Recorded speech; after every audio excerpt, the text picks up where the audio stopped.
سیرت النبی صلی اللہ علیہ وآلہ وسلم قسط نمبر 3۔ بسم اللہ الرحمن الرحیم۔ پچھلی قسط میں ہم نے جانا تھا کہ وہ کون سے قبائل تھے جنہوں نے ترک وطن کیا اور ان کی کتنی قسمیں تھیں۔ اگر وہ ویڈیو آپ نے نہیں دیکھی تو اس کا لنک ڈسکرپشن میں موجود ہے، آپ دیکھ سکتے ہیں۔ آج ہم عرب مستعربہ کے بارے میں پڑھیں گے۔ عرب مستعربہ، ان کے جد اعلیٰ سیدنا ابراہیم علیہ السلام اصل میں عراق کے ایک شہر اور کے باشندے تھے۔ یہ شہر دریائے فرات کے مغربی ساحل پر کوفے کے قریب واقع تھا۔ اس کی کھدائی کے دوران جو کتبات برآمد ہوئے ہیں ان سے اس شہر کے متعلق بہت سی تفصیلات منظر عام پر آئی ہیں اور حضرت ابراہیم علیہ السلام کے خاندان کی بعض تفصیلات اور باشندگان ملک کے دینی اور اجتماعی حالات سے بھی پردہ ہٹا ہے۔ یہ معلوم ہے کہ حضرت ابراہیم علیہ السلام یہاں سے ہجرت کر کے شہر خزان تشریف لے گئے اور پھر وہاں سے فلسطین جا کر اسی ملک کو اپنی پیغمبرانہ سرگرمیوں کا مرکز بنا لیا تھا اور دعوت و تبلیغ کے لیے یہیں سے اندرون و بیرون ملک مصروف تگ و تاز رہا کرتے تھے۔ ایک بار آپ مصر تشریف لے گئے۔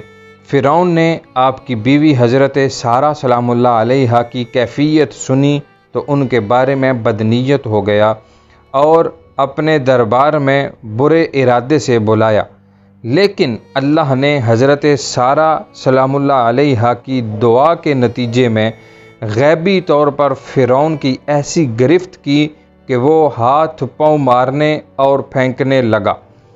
اس کی بدنیت اس کے منہ پر مار دی گئی اور وہ حادثے کی نوعیت سے سمجھ گیا کہ حضرت سارہ سلام اللہ علیہا اللہ تعالیٰ کی نہایت خاص اور مقرب بندی ہیں، اور وہ حضرت سارہ سلام اللہ علیہا کی اس خصوصیت سے اس قدر متاثر ہوا کہ اپنی بیٹی ہاجرہ کو ان کی خدمت میں دے دیا۔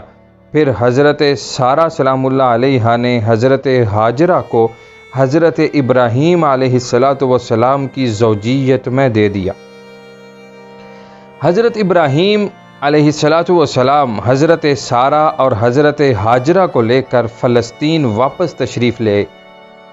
پھر اللہ تعالیٰ نے حضرت ابراہیم کو ہاجرہ سلام اللہ علیہا کے بطن سے ایک فرزند ارجمند اسماعیل علیہ السلام عطا فرمایا، لیکن اس پر حضرت سارہ کو جو بے اولاد تھیں بڑی غیرت آئی اور انہوں نے حضرت ابراہیم علیہ السلام کو مجبور کیا کہ وہ حضرت ہاجرہ کو اور ان کے نوزائیدہ بچے سمیت انہیں جلا وطن کر دیں۔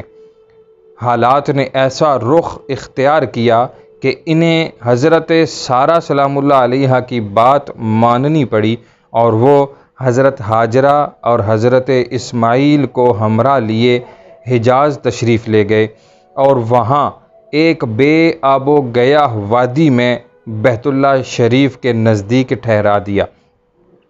اس وقت بیت اللہ شریف نہ تھا، صرف ٹیلے کی طرح ابری ہوئی زمین تھی۔ سیلاب آتا تھا تو دائیں بائیں سے کترا کر نکل جاتا تھا۔ وہیں مسجد حرام کے بالائی حصے میں زمزم کے پاس ایک بہت بڑا درخت تھا۔ آپ نے اسی درخت کے پاس حضرت ہاجرہ اور حضرت اسماعیل کو چھوڑا تھا۔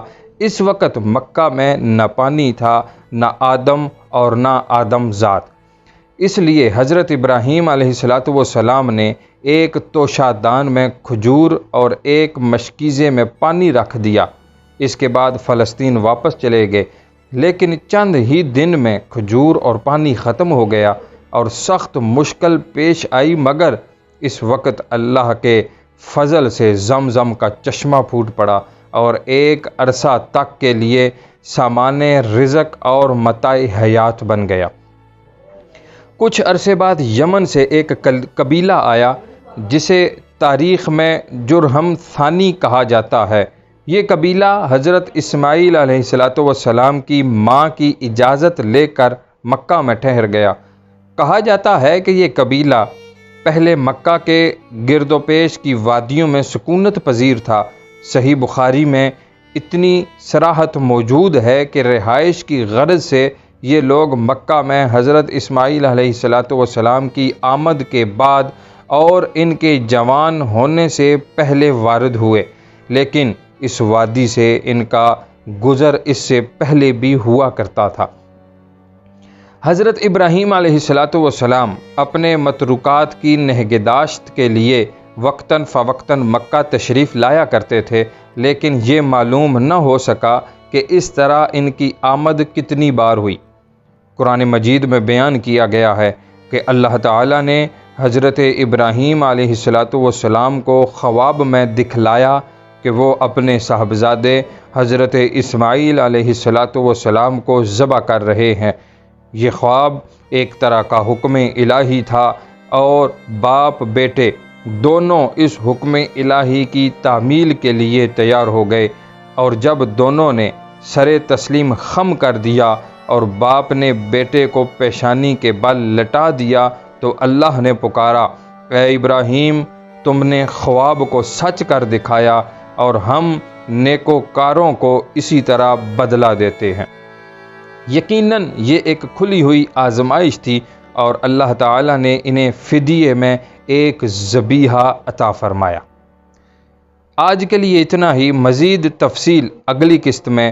اگر آپ نے پچھلی قسط نہیں دیکھی تو اس کا لنک ڈسکرپشن میں موجود ہے، آپ دیکھ سکتے ہیں۔ تب تک کے لیے اجازت دیجیے، اللہ حافظ۔